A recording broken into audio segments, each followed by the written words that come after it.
ಈ ಕಾರ್ಯಕ್ರಮದ ಪ್ರಾಯೋಜಕರು ಗಡಿಯಾರ್ ಗ್ರೂಪ್ ಆಫ್ ಕಂಪನಿ. ಸನ್ಮಾರ್ಗ ಸುದ್ದಿ ಸಂಚಯಕ್ಕೆ ಸ್ವಾಗತ. ನಾನು ಶಂಶೀರ್ ಬುಡೋಳಿ. ರೀಲ್ಸ್ ಹುಚ್ಚು ಅದೆಷ್ಟೋ ಪ್ರಾಣಗಳನ್ನು ಬಲಿ ಪಡೆದಿದೆ. ಇಂತಹದ್ದೇ ಒಂದು ವರದಿ ಇಲ್ಲಿದೆ.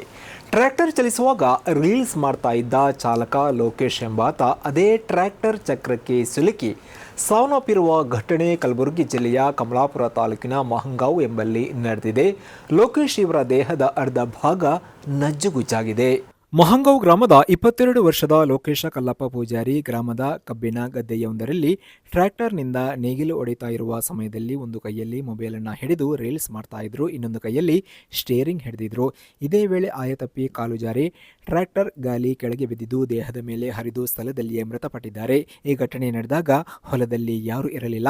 ಟ್ರ್ಯಾಕ್ಟರ್ ಚಕ್ರ ಹಾಗೆ ತಿರುಗಿದ ಪರಿಣಾಮ ಲೋಕೇಶ್ ಇವರ ದೇಹದ ಅರ್ಧ ಭಾಗ ನಜ್ಜುಗುಜ್ಜಾಗಿದೆ. ಇದನ್ನು ಗಮನಿಸಿದ ರೈತರೊಬ್ಬರು ಬಳಿ ಹೋಗಿ ನೋಡಿದಾಗ ಲೋಕೇಶ್ ಟ್ರ್ಯಾಕ್ಟರ್ ಗಾಲಿ ಕೆಳಗೆ ಸಿಕ್ಕಿಕೊಂಡು ಸ್ಥಳದಲ್ಲೇ ಮೃತಪಟ್ಟಿರುವುದು ಗೊತ್ತಾಗಿದೆ. ಮಹಂಗಾವ್ ಪೊಲೀಸ್ ಠಾಣೆಯಲ್ಲಿ ಕೇಸ್ ದಾಖಲಾಗಿದೆ. ಸ್ಥಳಕ್ಕೆ ಸಿಪಿಐ ಶಿವಶಂಕರ ಸಾಹು, ಪಿಎಸ್ಐ ಬಸವರಾಜ ಚಿತ್ತಕೋಟೆ ಹಾಗೂ ಸಿಬ್ಬಂದಿ ಭೇಟಿ ನೀಡಿ ಪರಿಶೀಲನೆ ನಡೆಸಿದ್ದಾರೆ. ಮಧ್ಯಪ್ರದೇಶದ ಧಾರ ಜಿಲ್ಲೆಯಲ್ಲಿರುವ ವಿವಾದಿತ ಭೋಜಶಾಲೆ ಸಂಕೀರ್ಣದಲ್ಲಿ ಸರಸ್ವತಿ ಪೂಜೆ ಹಾಗೂ ಶುಕ್ರವಾರದ ಜುಮಾ ಪ್ರಾರ್ಥನೆಗೆ ಅವಕಾಶ ನೀಡಲಾಗಿದೆ. ಯಾಕಂದರೆ ಇದೇ ಶುಕ್ರವಾರ ಸರಸ್ವತಿ ಪೂಜೆ ಬಂದಿದ್ದರಿಂದ ಹಿಂದೂ ಮತ್ತು ಮುಸ್ಲಿಂ ಭಕ್ತರಿಬ್ಬರಿಗೂ ಪ್ರಾರ್ಥನೆ ಸಲ್ಲಿಸಲು ಸುಪ್ರೀಂ ಕೋರ್ಟ್ ಅನುಮತಿ ನೀಡಿದೆ.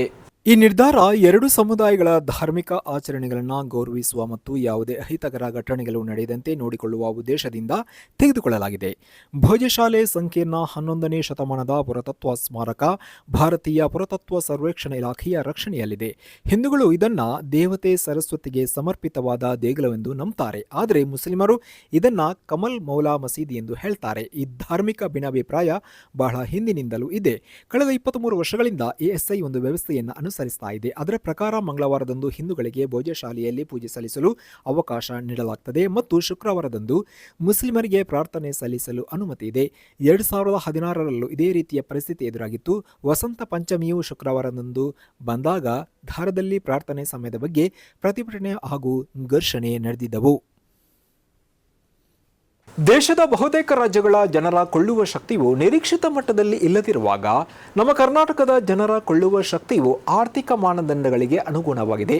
ಇದಕ್ಕೆ ಮುಖ್ಯ ಕಾರಣ ಯೂನಿವರ್ಸಲ್ ಬೇಸಿಕ್ ಇನ್ಕಮ್ ಎಂಬ ತತ್ವವನ್ನು ಆಧರಿಸಿ ಜಾರಿಗೆ ತಂದಿರುವಂತಹ ಈ ಗ್ಯಾರಂಟಿ ಯೋಜನೆ. ಹೀಗೆಂದು London Kings college CSDS Lokniti ಸಮೀಕ್ಷೆ ಹೇಳಿರುವಂಥದ್ದು.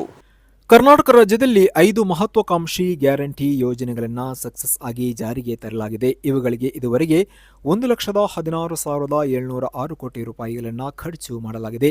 ಈ ಯೋಜನೆಗಳ ಸಾಮಾಜಿಕ ಮತ್ತು ಆರ್ಥಿಕ ಪರಿಣಾಮಗಳನ್ನು ವೈಜ್ಞಾನಿಕವಾಗಿ ಮೌಲ್ಯಮಾಪನ ಮಾಡಲು FEI ಮೂಲಕ Kings College London, just jobs network, SKDR ಫಾರಂ, ಅಜಿಮ್ ಪ್ರೇಮ್ಜಿ ವಿವಿ, ಇಂಡಸ್ ಆಕ್ಷನ್ ಮತ್ತು ಲೋಕನೀತಿ ಅಥವಾ CSDS ನಂತಹ ಪ್ರತಿಷ್ಠಿತ ಶೈಕ್ಷಣಿಕ ಮತ್ತು ಸಂಶೋಧನಾ ಸಂಸ್ಥೆಗಳ ಜೊತೆ ಒಪ್ಪಂದಗಳನ್ನು ಮಾಡಿಕೊಳ್ಳಲಾಗಿದೆ. ಈ ಸಂಸ್ಥೆಗಳು ವ್ಯಾಪಕವಾಗಿ ನಡೆಸಿರುವ ಅಧ್ಯಯನ ರಾಜ್ಯದಲ್ಲಿ ಆಹಾರ ಭದ್ರತೆ, ಬಡತನ ನಿರ್ಮೂಲನೆ ಮತ್ತು ಮಹಿಳಾ ಸಬಲೀಕರಣದಲ್ಲಿ ಕ್ರಾಂತಿಕಾರಿ ಬದಲಾವಣೆ ಆಗಿರುವುದನ್ನು ದೃಢಪಡಿಸಿದೆ. ಜನರು ಗ್ಯಾರಂಟಿ ಯೋಜನೆಗಳ ಮೂಲಕ ಪಡೆಯುವಂತಹ ಹಣವನ್ನು ಪೌಷ್ಟಿಕ ಆಹಾರ, ಔಷಧಗಳು ಮತ್ತು ಮಕ್ಕಳ ಶಿಕ್ಷಣಕ್ಕಾಗಿ ಖರ್ಚು ಮಾಡ್ತಾ ಇದ್ದಾರೆ. ಬ್ಯಾಂಕ್ ಖಾತೆಗಳಿಗೆ ಸರ್ಕಾರದಿಂದ ನಗದು ವರ್ಗಾವಣೆ ಪಡೆದ ಕುಟುಂಬಗಳ ಪ್ರಮಾಣ 2022ರಲ್ಲಿ 9.3% 2024ರ ವೇಳೆಗೆ ಅದು 72.7ಕ್ಕೆ ಏರಿಕೆಯಾಗಿದೆ. ಇದು ಗ್ಯಾರಂಟಿ ಯೋಜನೆಗಳ ಸಾರ್ಥಕತೆಗೆ ಸಾಕ್ಷಿಯಾಗಿದೆ. ಪ್ರಸಕ್ತ ವಾರಾಂತ್ಯಕ್ಕೆ ಕರ್ನಾಟಕ ಸೇರಿದಂತೆ ದೇಶಾದ್ಯಂತ ಬ್ಯಾಂಕ್ಗಳು ಸತತ 4 ದಿನ ಬಂದ್ ಆಗುತ್ತೆ. ಈ ಮೂಲಕ ಗ್ರಾಹಕ ಸೇವೆಯಲ್ಲಿ ವ್ಯತ್ಯಯ ಆಗುತ್ತೆ. ಜನವರಿ 24ರಂದು 4ನೇ ಶನಿವಾರ, ಜನವರಿ 25 ಭಾನುವಾರ, ಜನವರಿ 26 ರಿಪಬ್ಲಿಕ್ ಡೇ ಸರ್ಕಾರಿ ರಜೆ ಇರಲಿದೆ. ಜನವರಿ 27ಕ್ಕೆ ದೇಶಾದ್ಯಂತ ಬ್ಯಾಂಕ್ ನೌಕರರು ವಾರಕ್ಕೆ 5 ದಿನ ಕೆಲಸ ನಿಯಮ ಜಾರಿಗೆ ಒತ್ತಾಯಿಸಿ ಮುಷ್ಕರ ಹಮ್ಮಿಕೊಂಡಿದೆ. ಹೀಗಾಗಿ ಸತತ 4 ದಿನ ಬ್ಯಾಂಕ್ಗಳ ಸೇವೆ ಇರಲ್ಲ. ಶನಿವಾರಗಳನ್ನು ರಜೆ ಎಂದು ಘೋಷಣೆ ಮಾಡುವುದರಿಂದ ಬ್ಯಾಂಕ್ ಗ್ರಾಹಕರಿಗೆ ಯಾವುದೇ ದೊಡ್ಡ ಸಮಸ್ಯೆ ಎದುರಾಗುವುದಿಲ್ಲ. ಯಾಕಂದರೆ ಇಂದು ಬ್ಯಾಂಕಿಂಗ್ ಸೇವೆಗಳನ್ನು ಪಡೆಯಲು ಅನೇಕ ಪರ್ಯಾಯ ಮಾರ್ಗಗಳು ಲಭ್ಯವಿದೆ. ಬ್ಯಾಂಕ್ ನೌಕರರು ಮತ್ತು ಅಧಿಕಾರಿಗಳು ಮಾತ್ರ ತಾರತಮ್ಯಕ್ಕೆ ಒಳಗಾಗ್ತಿದ್ದಾರೆ ಎಂದು ಬಹಳ ಬೇಸರಗೊಂಡಿದ್ದಾರೆ. ಇದರಿಂದ ಉಂಟಾಗಬಹುದಾದ ಯಾವುದೇ ಅನಾನುಕೂಲಕ್ಕೆ ಬ್ಯಾಂಕಿಂಗ್ ಸಾರ್ವಜನಿಕರು ನಮ್ಮನ್ನು ಸಹಿಸಿಕೊಳ್ಳಬೇಕೆಂದು ನಾವು ವಿನಂತಿ ಮಾಡ್ತೀವಿ ಎಂದು ಸಂಘಟನೆ ಒತ್ತಾಯ ಮಾಡಿದೆ. ಜಮ್ಮು ಮತ್ತು ಕಾಶ್ಮೀರದ ದೋಡಾ ಜಿಲ್ಲೆಯಲ್ಲಿ ಗುರುವಾರ ಭೀಕರ ದುರಂತ ನಡೆದಿದೆ. ಸೇನೆಯ ವಾಹನವೊಂದು ಕಂದಕಕ್ಕೆ ಉರುಳಿ ಬಿದ್ದ ಪರಿಣಾಮ 10 ಮಂದಿ ಯೋಧರು ಸಾವನ್ನಪ್ಪಿದ್ದಾರೆ. ಈ ದುರ್ಘಟನೆಯಲ್ಲಿ ಹಲವಾರು ಮಂದಿ ಗಾಯಗೊಂಡಿದ್ದಾರೆ. 17 ಮಂದಿ ಯೋಧರನ್ನ ಕರೆದುಕೊಂಡು ಹೋಗ್ತಿದ್ದ ಈ ವಾಹನ ಚಾಲಕನ ನಿಯಂತ್ರಣ ಕಳೆದುಕೊಂಡು 200 ಅಡಿ ಆಳದ ಕಂದಕಕ್ಕೆ ಬಿದ್ದಿದೆ. ಖಾನಿ ಟಾಪ್ ಬಳಿ ಬದಿರುವ ಚಂಬಾ ಹೆದ್ದಾರಿಯಲ್ಲಿ ಈ ಘಟನೆ ನಡೆದಿದೆ. ವಾಹನ ಎತ್ತರದ ಪ್ರದೇಶಕ್ಕೆ ಹೋಗ್ತಾ ಇದ್ದಾಗ ಈ ದುರಂತ ನಡೆದಿದೆ. ತಕ್ಷಣವೇ ಸೇನೆ ಮತ್ತು ಪೊಲೀಸರು ಜಂಟಿ ಕಾರ್ಯಾಚರಣೆ ನಡೆಸಿದರು. 4 ಸೈನಿಕರು ಸ್ಥಳದಲ್ಲೇ ಮೃತಪಟ್ಟಿದ್ದರು ಎಂದು ಪಿಟಿಐ ಉಲ್ಲೇಖ ಮಾಡಿರುವ ಅಧಿಕಾರಿಗಳು ತಿಳಿಸಿದ್ದಾರೆ. ನಂತರ ಗಾಯಗೊಂಡಿದ್ದ 6 ಮಂದಿ ಟ್ರೀಟ್ಮೆಂಟ್ ಫಲಕಾರಿಯಾಗದೆ ಸಾವನ್ನಪ್ಪಿದ್ದಾರೆ. ಇದರಿಂದ ಮೃತರ ಸಂಖ್ಯೆ 10ಕ್ಕೆ ಏರಿಕೆಯಾಗಿದೆ. ಕೋಲ್ಕತ್ತಾ ಮತ್ತು ಅಸ್ಸಾಂನ ಕಾಮಾಖ್ಯ ನಡುವೆ ಪ್ರಾರಂಭಿಸಿರುವಂತಹ ವಂದೇ ಭಾರತ್ ಸ್ಲೀಪರ್ ರೈಲಿನ ಆಹಾರ ಮೆನುವಿನಲ್ಲಿ ಕೇವಲ ಸಸ್ಯಾಹಾರ ಮಾತ್ರವೇ ಇದ್ದು ಮಾಂಸಾಹಾರ ನಿರ್ಬಂಧಿಸಲಾಗಿದೆ. ಕೇಂದ್ರ ಸರ್ಕಾರದ ಈ ಧೋರಣೆಯನ್ನು ಟಿಎಂಸಿ ಖಂಡಿಸಿದೆ. ಮೋದಿ ನೇತೃತ್ವದ ಕೇಂದ್ರ ಸರ್ಕಾರ ಜನರ ತಟ್ಟೆಗಳ ಮೇಲೆ ಅನೈತಿಕ ದಾಳಿ ನಡೆಸಿದೆ ಎಂದು ಆಕ್ರೋಶ ವ್ಯಕ್ತಪಡಿಸಿದೆ. ಬಂಗಾಳ ಮತ್ತು ಅಸ್ಸಾಂ ರಾಜ್ಯದಲ್ಲಿ ಮೀನು ಮತ್ತು ಮಾಂಸ ಪ್ರಧಾನ ಆಹಾರವಾಗಿದೆ. ಆದರೂ ಬಂಗಾಳದಲ್ಲಿ ಕಾರ್ಯನಿರ್ವಹಿಸುವ ರೈಲಲ್ಲಿ ಮಾಂಸಾಹಾರಿ ಆಯ್ಕೆಗಳನ್ನು ನಿರ್ಬಂಧಿಸಿ ಏಕರೂಪದ ಆಹಾರ ಪದ್ಧತಿಗಳನ್ನು ಹೇರುತ್ತಿದೆ.